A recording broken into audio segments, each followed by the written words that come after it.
E aí, galera, a professora Tabita aqui com vocês e nós vamos fazer a revisão sobre esse conteúdo, né?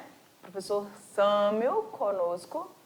E aí, essa é a aula qual? 49.2, exatamente. Então, se você em algum momento da aula titubeou, né? Se você piscou, se você foi ao banheiro, demorou um pouquinho mais por lá, né? Acontece. Aí você cola aqui nessa aula que vai dar tudo certo, tá bom? Tranquilo. Joga lá na tela, olha lá. Aula 49.2, seres bióticos e abióticos de um ambiente. A gente vai ficar aguardando, tá bom? O feedback de vocês dessa aula. Lembra que a gente pediu lá? Professores presenciais nos ajudem. Vamos embora. Seres bióticos e os elementos abióticos de um ecossistema. Ok. Então, aqui a gente tem aquilo que é... Opa! Vamos lá. Aquilo que é vida, vivo. Aqui a canetinha, beleza. Aquilo que é vivo, né? Que está inserido num ecossistema. Então, a gente vai desde os micro-organismos, certo? Bactérias, cianobactérias, as algas unicelulares, os vegetais, agora ocupando o ambiente terrestre. Nós vamos ter vários grupos de todos os representantes do reino Plantae e todos os representantes do reino Animalia, assim como os protistas também. Então, tudo, vai estar todo mundo aqui inserido. A gente poderia colocar os 5 reinos aqui, tá? E aí, esses seres, eles têm a sua característica, têm o seu potencial de adaptabilidade para estarem envolvidos ou no ambiente aquático, ou no ambiente terrestre, ou no espaço aéreo, tá? Então, eles vão estar ocupando todos esses ecossistemas. E aí, eles vão estar contribuindo. Como, professora? Lembra que a gente falou desses componentes presentes no ambiente? A gente tem os produtores, tem os consumidores e tem os decompositores. Então, aquilo que vai dar início ao processo de ciclo de matéria e energia nos organismos vivos e que vão, consequentemente, a partir dos consumidores. Esses consumidores, eles respiram, eles transpiram, eles defecam, eles urinam, não é? Então, todas essas relações, produtos desses organismos vão estar sendo disponibilizados para o meio físico, solo, a água, tá? E aí a gente está falando, obviamente, dos elementos ou dos fatores abióticos, não vivos, pluviosidade, temperatura, iluminação, né? Todos os elementos, os pH de um meio, no caso do solo ou da água, tá? Todos esses fatores também vão agir intrinsecamente sobre os elementos bióticos. E aí a gente tem aquela situação de controle populacional, o espaço ocupado por esses organismos, a disponibilidade dos recursos alimentares. Essas são as relações existentes entre esses dois elementos presentes no ambiente, ou seja, nos ecossistemas. Por isso é tão importante nós estarmos frisando, por isso a gente separou essa aula especificamente para falarmos mais uma vez desse assunto, enfocando que essa relação é imprescindível para que haja um equilíbrio dentro dos ecossistemas, que podem, uma hora ou outra, serem provocados esse desequilíbrio, ocasionando o surgimento de praga, ocasionando o aumento populacional com a ausência de algum competidor, de algum predador, né? Ou, lembra daquela invasão de espécies que não estavam presentes ali, que vão também alterar aquela teia alimentar presente naquele ambiente, ou as teias, né, presentes no ambiente. Perfeito? Agora é a hora de você olhar o seu caderno, né, e aí estar realizando as suas atividades e a gente vai aqui ficar um pouquinho, dar um tempinho para já já a gente estar conversando sobre essas atividades, beleza? Tranquilo? Tchau, tchau. Até daqui a pouco.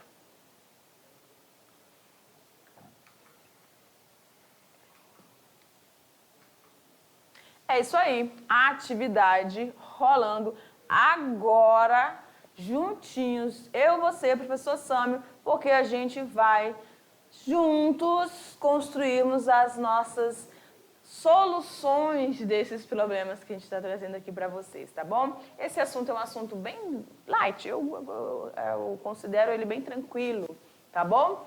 Mas pode ser que alguma dúvida ainda esteja pairando aí na sua cabecinha. Então, esse é o momento, tá bom? Olha lá no quadro. Questão de número 1. Em ecologia, chamam-se fatores bióticos todos os elementos associados à interação dos organismos de um ecossistema, que condicionam as populações que o formam. Perfeito. Quando nós relacionamos solamente... Eita, a professora cantando aqui já. Olha, já Sâmia. Ai, cantar ruim, hein? Quando relacionamos somente o meio biótico, estamos estudando o quê? Pensa aí um pouquinho. Opção A. Nós estamos falando de ecossistema?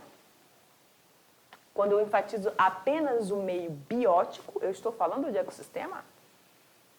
Eu estou falando de recurso alimentar? Biota? Bioma? Ou eu estou falando de habitat? Preste atenção aqui. Quando a gente fala de ecossistema, nesse ecossistema, a definição para ecossistema é o quê? Olha, eu vou falar de novo, para o Sâmio falar de novo, porque eu amo essa representação. Ecossistema, vai lá, Sâmio. Olha que legal. Muito legal. Então, esse ecossistema, ele vai ser a relação tanto de fatores bióticos e abióticos. Vamos dizer, um lago. Tem peixe, tem caramujo, tem sapinhos, tem aves que vão se alimentar, né, vão mergulhar e capturar esses peixinhos, a luz que vai incidir na coluna d'água. Opa, então, se eu tenho tudo isso aí, eu não posso considerar, então, o ecossistema como somente estar estudando o elemento biótico. Ok. Recurso alimentar. Esse recurso alimentar pode ser uma flor, pode ser uma raiz, pode ser um outro animal, pode ser o sangue de um animal, né? Então, depende do produtor. Se ele é um produtor, depende se ele é um consumidor e que tipo de consumidor ele vai ter para optar por esse recurso, né? Então, eu estou ali interagindo entre outros organismos vivos e não vivos, né? Elementos vivos e não vivos. Então, também não dá. Aí, eu vou pular um, viu? Presta atenção aqui. Bioma, habitat. O habitat é aquele local específico que o animal, o organismo está inserido. Seja um jardim, seja ele por exemplo, um pantanal, ou pantanal, né? Que é um bioma.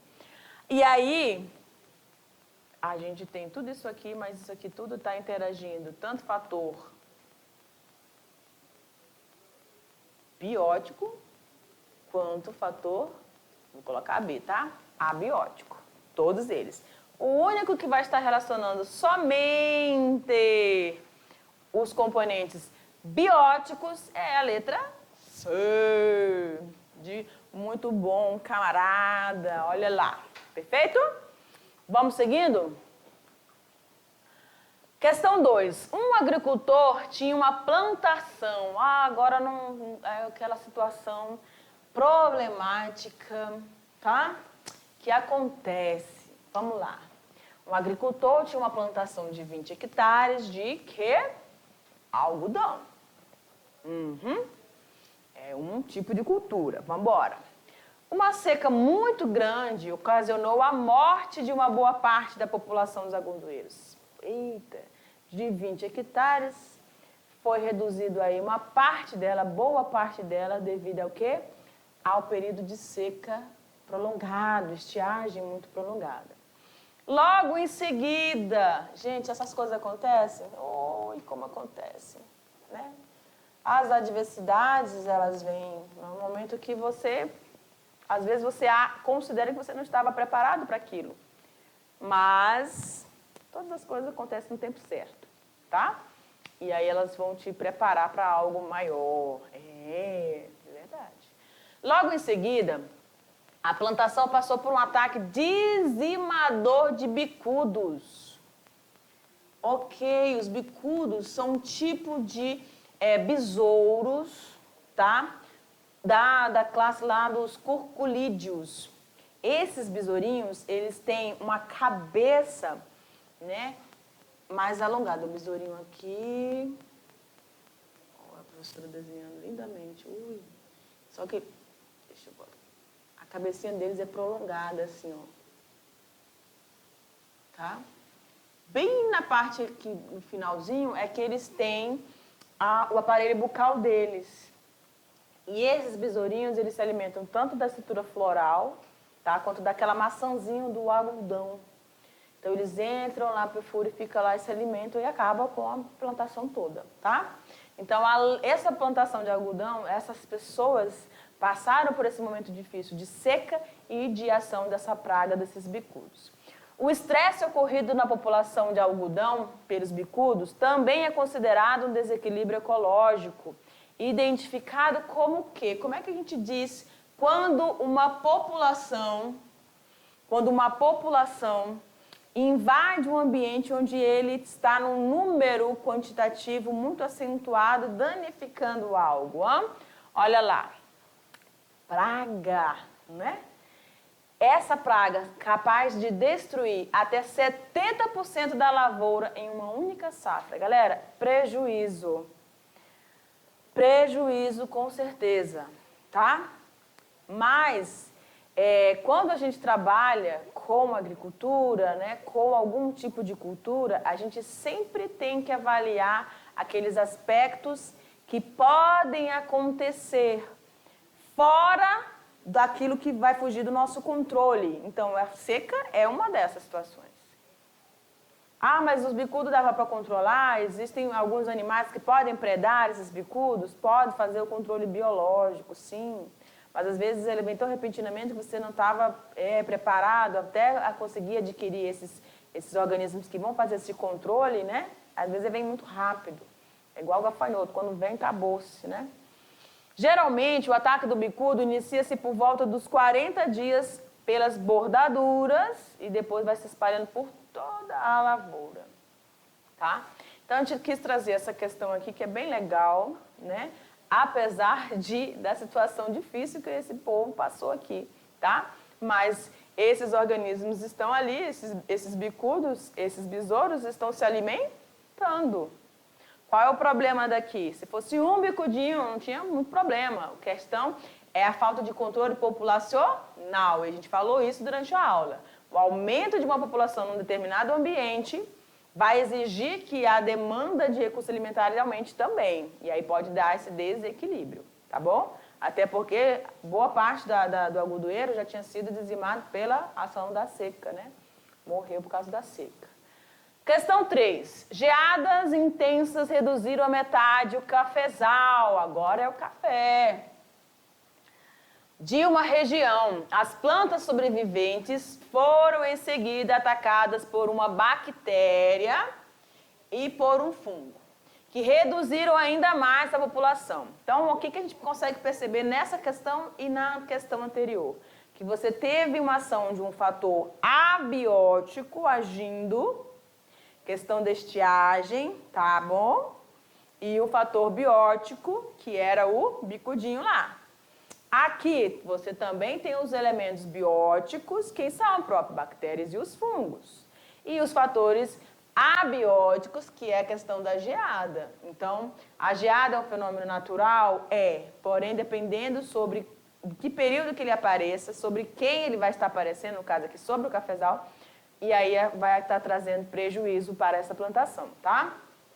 Que reduziram, então, os fungos e bactérias, que reduziram ainda mais a população. O ataque que sofreu o cafezal pela ação de micro-organismos nos permite afirmar que estes correspondem ao componente biótico denominado... então, você tem aqui algumas opções. Agora, você vai dizer para mim, e eu creio que você já sabe, que você é muito esperto, você já sabe qual é o local, a posição que esses fungos, essas bactérias vão estar ocupando dentro do que a gente chama de elementos bióticos. Aí você tem aí, ó, consumidores secundários, consumidores primários, produtores, decompositores e consumidores terciários. Presta atenção, produtores quem são? Os seres autotróficos. Fungo e bactéria não é autotrófica, tá? Aí você tem consumidores. Esses organismos vão realizar processos químicos que vão estar transformando o material orgânico em quê? Em material inorgânico, devolvendo então para o ambiente aqueles nutrientes que estavam incorporados nesse ser. Que ser, professora? O café, que é um vegetal, certo? Que nós utilizamos na nossa alimentação. Eita, coisa boa, é um cheirinho de café. Pense num negócio bom. Café. Quem é que aguenta ficar sem café? Eu não aguento não, tá? Mas aconteceu essa problemática toda aqui por ação de geada, inicialmente, que é um fator abiótico. E aí, consequentemente, lá veio outro problema. Eita, é a vida, né? É a vida. Lá veio outro momento de adverso, que foi a ação dessas bactérias, esses fungos, que acabaram terminando de fazer o serviço. Quem nós estamos falando? Dos decompositores, justamente, são eles, fungos e bactérias. Perfeito, galera? Vamos seguindo para mais uma questãozinha. Olha lá. Questão 4, em ecologia, denominam-se fatores abióticos todas as influências que os seres vivos possam receber em um ecossistema, derivados de aspectos físicos, químicos ou físico-químicos do meio ambiente. Das alternativas abaixo, a que não corresponde a um fator abiótico. Então, das questões que a gente vai mostrar para vocês já já, que vocês conhecem, que vocês estão com o material aí, qual é que não faz parte ou que não compõe esses elementos abióticos presentes no ecossistema? Vamos lá? Solo. Opa! O solo, lembra da sucessão? É um dos elementos importantíssimos para que a comunidade ecese comece a se proliferar, comece a surgir, então, para dar continuidade na fase seral. Então, é um elemento importante. E ele, apesar de trazer toda uma vida composta dentro dele, os micro-organismos, né, a qualidade do solo é medida pela presença desses micro-organismos, porém, ele é um elemento abiótico, tá? B, regime climático, que vai ter várias interferências aí. Aí pode ter muita chuva, pode ter pouca chuva, pode ter uma baixa umidade no ar, que vai, consequentemente, prejudicar aquelas pessoas que têm problemas respiratórios, enfim. E isso vai estar afetando. É interessante quando a gente fala de regimes climáticos, desses equilíbrios em relação a isso, que é um problema pontual aqui que vai estar afetando lá no outro lugar ou no outro país por causa das massas de ar. Aí você tem a umidade, a temperatura e o índice de nascimento. Opa! Índice de nascimento, isso quer dizer que se nasceu, alguém se reproduziu. E se reproduziu, a característica básica de um ser vivo é reprodução. Então é a letra E. Tá bom, galera? Essas foram as questões que a gente selecionou para vocês para estarmos tratando desse assunto. Ainda tem muita coisa ainda, sim. A gente está quase encerrando, mas ainda não encerramos. Beijo no coração, galera. Tchau, tchau.